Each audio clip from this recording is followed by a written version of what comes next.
Hey, what's going on, everybody? Welcome to another edition of the Casey Sports Report. Caleb James here. I'm the lead film analyst over at Arrowhead Pride. And this week I'm going to be continuing my film series here on the channel where I'll take a look at the Chiefs' unfortunate loss to the Houston Texans and break down some of the X's and O's involved in the game. This has just been a rough season overall for the Chiefs, and it didn't get much better. They lost a critical game, and now the playoffs are looking like they're not going to happen this season. Before we get going on the video, though, big shout out to Michael for continuing to let me post my work on his channel. And make sure you're going to liking and subscribing everything he's putting out here so that you can have access to all the best content possible. Thanks again, and let's get into the show. I think the weight of the season came up big, and I think it made the Chiefs go for it a couple of times on fourth down. They start out with kind of that diamond formation. It just goes into a bunch. Mahomes lets it go to Rice, but it gets batted away a little bit quickly here, and you'll see when we come down here to the end zone view, the Chiefs have the kind of this funky formation. They bring Hollywood Brown. He's going to leak out and try to draw some attention here. You see, Juju Smith-Schuster might have had a window to be open, but Mahomes didn't pull the trigger. He wants to go to Rice instead. And you'll see here, after Hollywood motions over on this, you're going to see that Kelsey's clearing space, and Juju does have a window where he's open, but Mahomes doesn't throw it. He wants to go to Rice, but it's a great play by the defensive back to break it up. Later in the game, the Chiefs would go for it on fourth down again, and this time they go back to that bunch formation. They bring some eye candy in with a motion from Pacheco and Kelsey on the line of scrimmage, but they're going to be running some crossers, and he is going to be looking for Rashee Rice over the middle. Rice actually does a good job to sit down in the coverage and comes back to the ball, but he drops it. When we come to the end zone view here, you'll see Mahomes does once again get a decent protection. Asa Pohl, the left tackle, is making his NFL debut, and he did a pretty good job of holding up throughout the course of the game. Mahomes steps up and he thinks he found Rice for the first down, but it goes off his hands incomplete. On this play, to me, it's hard to really knock the scheme too much because in the end, the Chiefs got what they wanted. They had the ball in Patrick Mahomes' hands, and they had a chance to go to their best playmaker to make something happen. He just couldn't haul it in. The Chiefs were looking to make one last comeback, and Mahomes tried to go to Kelsey here.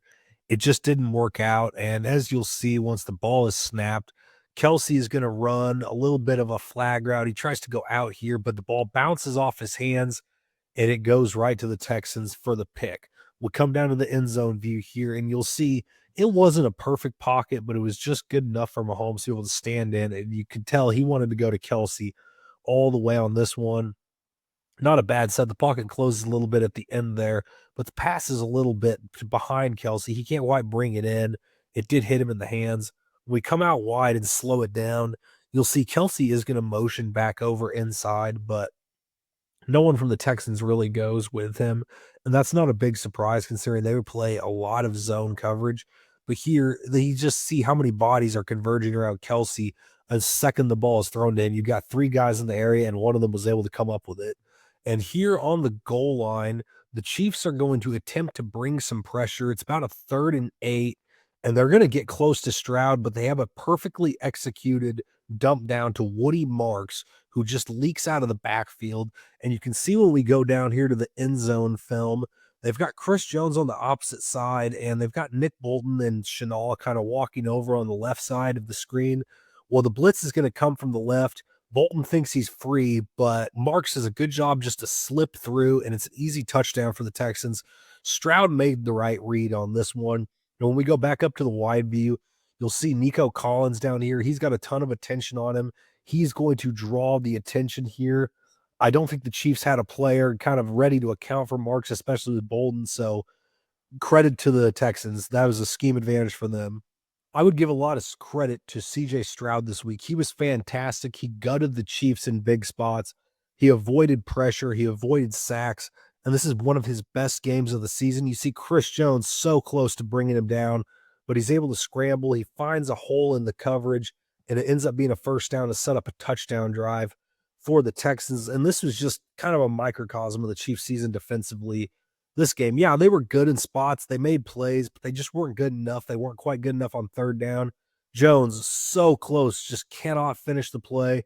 Karlaftis can't get there. It's a beautiful pass to thread the needle by Stroud. I think Stroud's gotten a little bit of a bad rap this season. He's a guy I think is a good football player despite, not in the greatest organization, but he made the Chiefs pay this week, got a little bit of payback after, losing in the playoffs last season. But you see here in slow motion just the poise he has to keep his eyes downfield. He breaks one tackle, he's able to get through, and then he just fires the needle. The Chiefs weren't quite ready there. And he's going to be dropping back to pass. They've got a little bunch formation to the left there. And you see there is pressure in the pocket, but he just barely finds his guy downfield for the completion. And it is going to be a first down. So you'll see on the play here, Chris Jones lined up on the left side, three technique. He wins the rep easily, but Stroud is able to step up easily and fires it in. There wasn't any pass rush from anyone else. And when we come up here to the wide view once more, you can see the Chiefs are playing a little soft, a little conservative in the secondary here. They're just looking not to give anything big up, but they are able. The Texans find the hole in the zone. It was a good play by the receiver to come back and get the ball. All right, guys, that's going to wrap up this episode. Thanks again to Michael for allowing me to use his platform to be able to post my content week in and week out. It's been awesome. Make sure you're liking and subscribing to all his stuff for the latest and best news in Kansas City sports. Make sure to go follow me on Twitter at CJ Scoobs, and make sure to go check out everything over at Arrowhead Pride.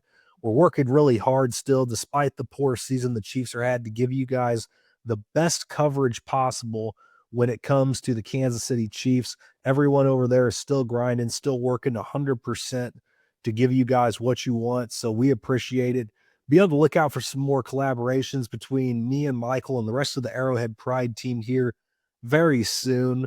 This season isn't the one the Chiefs wanted so far. They are still alive in the playoff race technically, but I think we're going to be getting into some fun off-season content here soon. Thanks, guys.